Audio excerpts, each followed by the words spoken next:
چې دا قبر ته روان دی قبر کې به تیارې کې رڼاګانې قبر کې به چې مارانو لړمانانې کې جنت دروازه به کولاویږي یاره دا چا ونه ویل چې قیامت په ورځ باندې به ورته عملنامه په ښي لاس میلاویږي که په کس میلاویږي چا هم دا ویل چې رب کریم به یې معاف کوي که سزا به ورکوي یاره رسول الله مبارک به ورنه راضي که به ورنه ناراضه وي ایمان یې وایې زنکدن په سلګو کې د بل څوک ملګرتیا کولی شي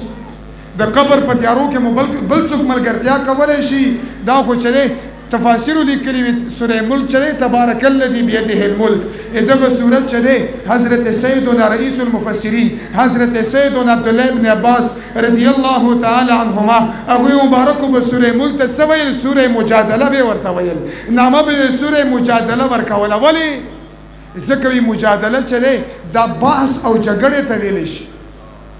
بحث او جګړې ته دا سوره ملک ته ځکه چې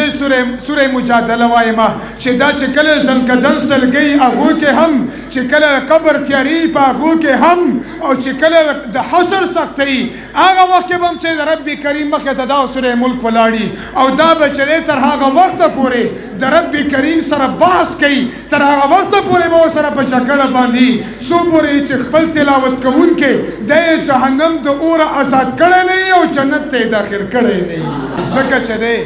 مسلمانانو اوس یې په ایمان وایي چې زنکدن کې مو قرآن ملګرتیا کوي قبر کې مو قرآن ملګرتیا کوي د حشر په ورځ مو قرآن ملګرتیا کوي نن زما او ستا خلاصۍ شته دی بیا د قرآن